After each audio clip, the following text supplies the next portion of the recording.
Homestead solo cup. Here I am again. Look, won't you see? It's just well water. Is it well water or is it corn liquor? We don't know.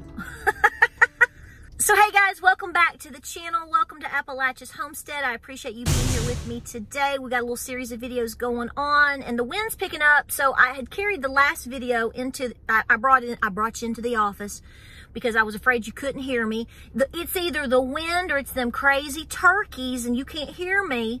We just can't have that now, can we? So listen, I did a live stream yesterday and kind of towards the end, I brought up a subject that I have mentioned before. And, you know, I just kind of assumed everybody was there. And I found out very quickly that a lot of you aren't. Not that you necessarily disagree, but you were like, what did she just say? What do you mean my mama has to move in with me? What are you talking? My mother-in-law, what are you talking about? Okay, well, let's have a realistic conversation. And I want to tell you right now, this is something that I'm preparing for. James and I are preparing for this. So this is not just me having an opinion. This is something actively that we are doing and something that we feel is coming one way or another. Doesn't mean it's happening tonight, but with the way the economy and the way everything is rolling, could this be something we see in a year, 2 years, couple, I don't know. The reality of this country is that most of us, well, I don't know about you guys up north or out in California or whatever. I don't know. I just want to speak from my perspective here and what I know my family went through. My family pretty much made it like they did going back generations, because they lived as a multi-generational family. Now, up until basically my mother was born, that many generations on my mom's side of the family, they had to live together in order to make it. Like grandparents, parents, children. Okay, at least you're looking at least 3 generations. What I can also stress to you, and you're probably going to, if you do any genealogy at all, you will find this in your records. If you are really connected to your roots and connected to your folks, I have certain lines that I know endless about. They lived together, but not only did some of them live together, you can find it on a census, but next door would be a brother, a cousin, a sister. These family units lived together in one home, be a log home, whatever, or also you had that, but the next door neighbors, they weren't strangers. They weren't just neighbors. They were a son. They were a brother. This was very common. This is the true history of how families made it, particularly in this region of the country, for a very, well, pretty much since you can find them on census. Okay, so I can tell you right now, that's a guarantee in my book. You get a lot of information starting in 1850. That's when they start listing the women, the children, the specifics more after 1850. So I can take you back, you probably can too, and prove and show there were multiple generations living in a home and or a very close proximity. That is how people made it. Guess what? I think we are going back to that. I have already talked about this before on this channel. And when I mentioned it on my live stream yesterday, I was like, are you prepared for this? For somebody to move in with you? And everybody was like, no. What? This is something that you need to come to terms with. Now, if you are just absolutely against it and you're not going to do it, well, okay, I get it. But most people are probably going to be in a scenario where they're going to be forced to. And you have to think about that reality. I mean, it may not even necessarily be family, blood relation. It could be a best friend. It could be somebody down the road that's a good friend. I don't know, somebody that you go to church with. I don't know. But I do believe that people, with the strain that we are seeing with people not being able to afford their homes, their property taxes, the taxes that they are trying to lay down on you, with the fact that people are losing their jobs. And we're just kind of at the beginning of that. Watching how retail is absolutely it's coming to a screeching halt, folks. I mean, I don't see how people don't see that. I mean, I think everybody at this point, with the exception of the very wealthy, are probably cutting back one way or another. Even if you're trying to justify going to Myrtle Beach this summer, I'm guessing that most of you still have thought about ways you've had to cut things out or back in order to justify that. And you may be in a very blessed situation to where you can do that. Most people now are not. They're living paycheck to paycheck.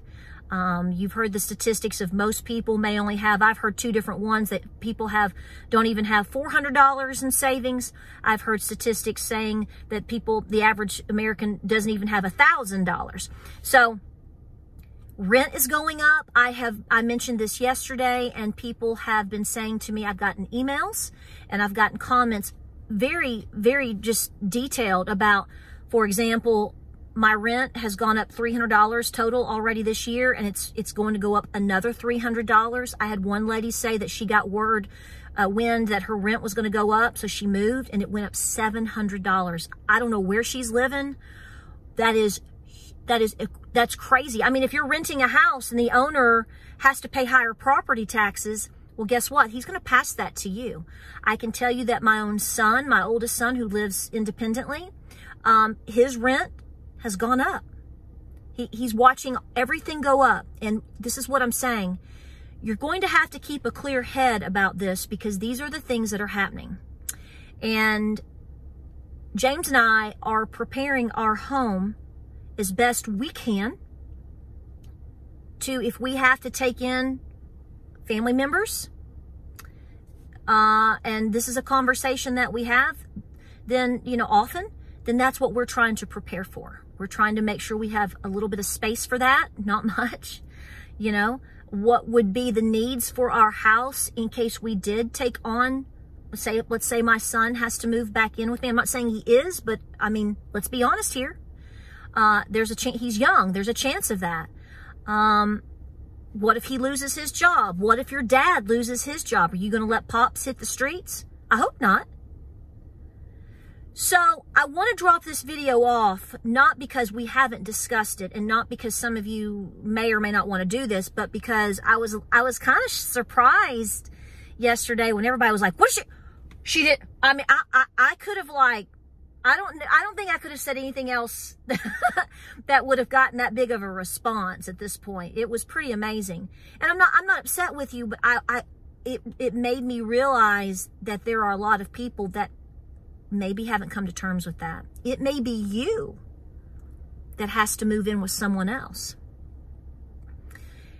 I don't find anything wrong with that. In fact, I find that if people can get along and everyone can work and everyone can work together, I find it an enriching environment, especially for young children. If they could possibly be with parents, uncles, good aunts and uncles and grandparents, people that are a solid force in the family.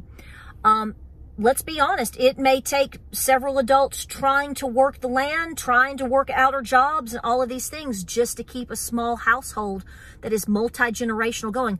That is the case with my Nana, her siblings, her parents, and her grandparents. All the adults had to work. 2-bedroom house.